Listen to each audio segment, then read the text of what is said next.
Voltamos com Vida Sustentável e vamos conversar agora sobre os produtos que são feitos e fazem parte do nosso dia a dia através da reciclagem, não é, Silvia? Sim, vamos. Tem peças que nós encontramos nos nossos carros, né?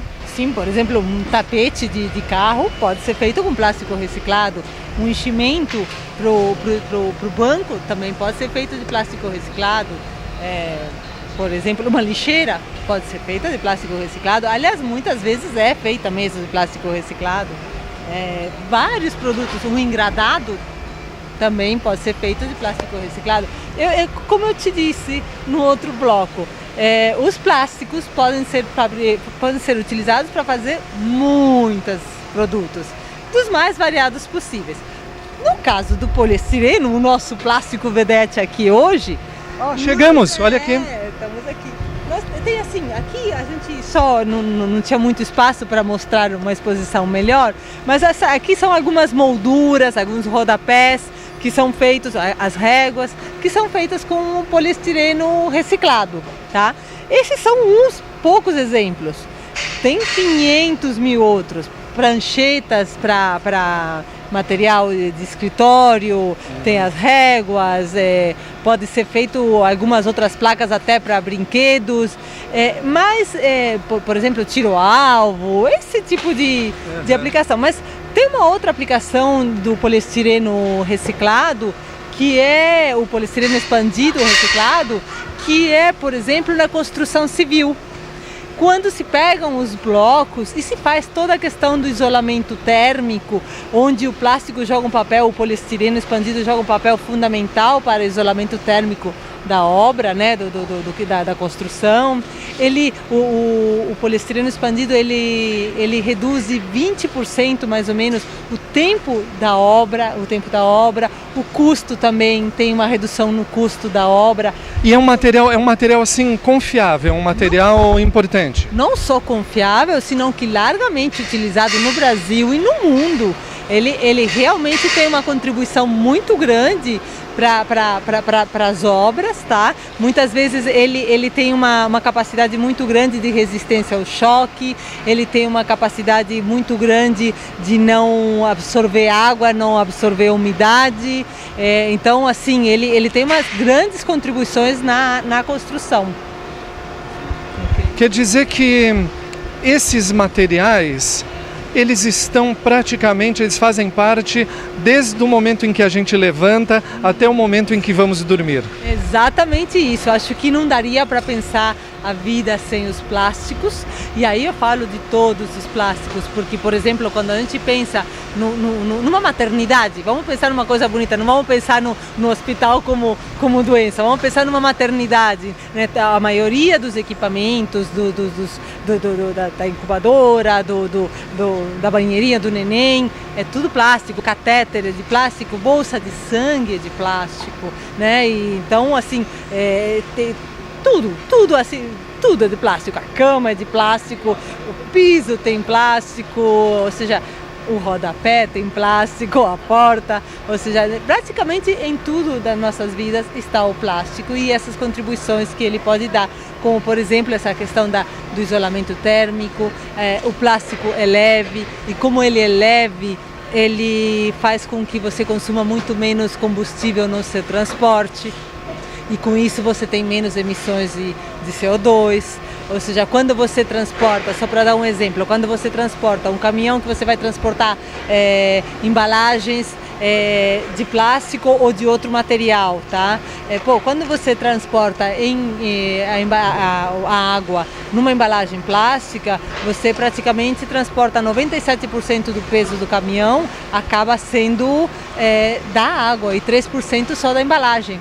É uma economia muito grande, né, de combustível que se faz nesse transporte. Por quê? Porque você está praticamente transportando a água, né, com muito pouca embalagem. Então, o plástico tem uma característica dele ser um material muito versátil e cuja relação produto embalado, quantidade de embalagem, consegue ser a mais ótima possível, porque se você for pensar, uma sacola plástica, ela consegue carregar 1.600, 2.000 vezes o seu peso. né? E isso só o plástico consegue entre os outros materiais, né? Então, realmente, assim, a nossa vida está permeada pelos plásticos e a gente poderia realmente ter um retorno muito maior desses benefícios todos que eles nos trazem, se a gente tiver uma correta atitude, um uso adequado, um uso consciente e responsável e um destino adequado com a correta reciclagem no final da vida útil deles. Com isso, a gente usufruiria dos benefícios que eles nos dão sem lesar o futuro do meio ambiente, né? Ou seja, sem lesar as próximas gerações, né? É só uma mudança de atitude. É claro que a gente tem que, como cidadãos, a gente tem que repensar a nossa forma de consumir, mas aí não é uma questão plástica. A gente tem que saber o que a gente precisa, o que é necessário, o que não é necessário. Sempre quando a gente fala em redução, uso consciente, é otimizar o uso dos materiais, né? De todos os materiais. Eu acho que essa nossa reportagem hoje, ela meio que revoluciona a ideia das famílias, né, das pessoas que vivem nas cidades, porque o que a gente chama erroneamente de isopor, né, que ela já citou o nome correto, técnico, pode se transformar nisso aqui, ó, que é um material usado na decoração, não é?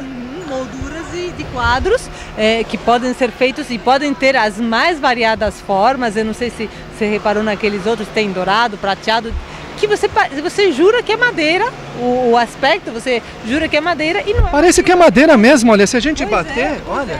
Tem o jeito, mas não mofa, não tem cupim, não apodrece, não tem que passar verniz, nada, e parece uma madeira. Né? Então, assim, eu comentei contigo que assim tem empresas que fazem esse tipo de material e que assim que demandariam muito esse material. Basta realmente a dona de casa separar esse material e enviar para a reciclagem junto com todos os seus materiais recicláveis. Silvia, não sei se eu estou enganado, mas por que o isopor demorou um certo tempo para ser realmente reaproveitado, reciclado? Porque, né, nós já falamos, existia esse tabu, né, que o isopor não pode ser reciclado, não tem, as coletas não aceitavam o isopor, né? É que, sabe o que é? Eu imagino que seja muito mais associado a que os produtos obtidos com os poliestirenos, eles são, digamos assim, quem é que vai dizer que isso é um poliestireno? Nunca, você não reconhece. Então, assim, a pessoa não associa tanto a um plástico convencional, como, por exemplo, uma sacolinha plástica, que ninguém tem dúvida que aquilo é um plástico. E que, como todo plástico, é 100% reciclável. Então, na verdade, não é que demorou, é que, na verdade, assim, é um material que tem, não é tão percebido como plástico de imediato. Né? E agora, realmente, assim, com essa questão da Política Nacional de Resíduos Sólidos, com o crescimento de números de cooperativas e até da consciência ambiental e da informação, chega à população essa informação de que o poliestireno expandido, os poliestirenos cruzados são plásticos como todos os outros, 100% recicláveis, e que podemos fazer novos produtos com eles, né? Então, realmente, eu acho que, na verdade, assim, era uma falta de conhecimento, até por não haver uma relação direta entre o material produzido com o poliestireno e o plástico, né? Mas ele é um plástico como todos os outros. Silvia, e graças ao trabalho dessas pessoas que estão aqui nessa estação e em tantas outras estações, né? E principalmente dos empresários que investiram em equipamentos para tornar possível essa reciclagem, né? Existe um lucro, é bom para o empresário isso também? Sem a menor dúvida, não fosse assim, não teríamos um índice de reciclagem próximo dos 22%. Na verdade, existe sim. Agora, também existe, de alguma forma, um pouco de falta de estímulo, de incentivos, porque nós ainda pagamos o IPI, ou seja, material feito com todo esse material que está aqui na cooperativa, ele paga IPI, sendo que ele já pagou IPI na primeira vez que ele foi produzido, né? De alguma forma, isso é um desestímulo à reciclagem. Não é um desestímulo proposital nem nada, mas é uma coisa que surgiu depois e que ainda não foi corrigida. Se certamente agora com a implementação da Política Nacional de Resíduos Sólidos, isso virá a ser sanado e esses empresários, esses recicladores terão mais esse estímulo. Mas ainda assim, realmente a reciclagem é um negócio e vale a pena investir ou seja, no futuro vamos ter uma maior oferta desse material em função da Política Nacional de Resíduos Sólidos e hoje mesmo já reciclamos 22% de todo o plástico que é colocado no mercado e que vai para o pós-consumo. Silvia, na sua opinião, ainda existe espaço para novos empreendedores? Aquela pessoa que tem o sentido de empreendedorismo, né, no coração. Você acha que ainda tem espaço para criar novas empresas de reciclagem? E o que é preciso, né? A pessoa que tem essa ideia, puxa, bom, preciso ter um espaço gigantesco assim, né? E preciso ter máquinas. Como que a pessoa se orienta? Existem serviços, cursos, orientações para que a pessoa possa criar um negócio assim? Tá, não, na verdade existe espaço sim, claro que existe, e justamente, mais uma vez volto a falar, com a implementação da política nacional vão surgir com certeza muitos novos recicladores. E o que eles precisam? É claro que eles precisam de espaço físico, mas não precisa ser desse tamanho. Aqui é uma usina de triagem de materiais, onde chega todo o resíduo da coleta seletiva e é separado e obviamente demanda muito espaço, né? Um reciclador que já recebe o material já triado, já separado, enfardado, tem outra necessidade. Ele pode também operar desse tamanho, né? Ou metade que seja, né? Mas ele precisa mais que nada, obviamente, que ter o espaço para o maquinário, precisa ter um moinho, precisa ter uma lavadora, uma secadora, um aglutinador, uma extrusora para chegar no pellets. E depois ele pode comercializar o pellets reciclado ou ele pode também transformar esse pellets e vender um novo produto final. E aí ele vai precisar ou uma injetora ou uma assopradora, que são as máquinas que vão dar origem a esses novos produtos. Tá? Então é isso. E onde onde eles podem pegar informações sobre máquinas? Existe uma associação que chama ABMAC, que é a Associação Brasileira das Indústrias de Máquinas, que são os fabricantes de máquinas nacionais, que obviamente tem um setor de máquinas para reciclagem, né? Então, essa tecnologia já é nacional, não é importada. Existe nacional, existe importado, existe de tudo, mas temos, claro, todos os equipamentos são fabricados nacionalmente, todos. E mais, de boa qualidade? Sim. E mais um fabricante, tá? Então aí é entrar em contato com a ABMAC e se informar sobre as ofertas que tem no mercado nacional, né? Isso com respeito aos equipamentos, mais uma instalação física, claro, né? E com isso a pessoa poderia começar. É claro que numa pessoa que jamais trabalhou na área, que não tem menor informação, é bom se embasar e ter bastante conhecimento antes, né? E nós, da Plastivida, estamos à disposição para nos consultarem, caso tenham alguma necessidade de conversar, para a gente dar uma orientação, estamos aí. Também tem o Senai Mário Amato, aqui em São Paulo, por exemplo, que tem um curso de tecnologia de plástico excelente. Tem o próprio Sebrae, que também dá muito boas orientações. Então, não vai faltar local onde ele recorrer para ir atrás de informações.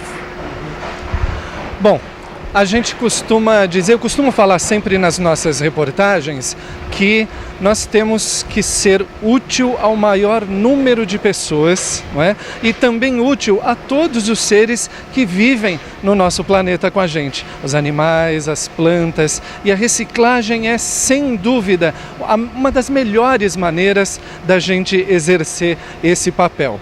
Eu vou agradecer aqui a Silvia, muito obrigado pela participação. Muito obrigada a vocês pela oportunidade de estar aqui falando com vocês justamente sobre a reciclagem, sobre o poliestireno, sobre os benefícios dos plásticos, do próprio poliestireno, que realmente merece uma atenção especial nesse momento. Só para dizer, pessoal, é reciclável, 100% reciclável, como todos os plásticos, traz inúmeros benefícios para o meio ambiente, para a construção civil, para o bem-estar da sociedade, para todo mundo.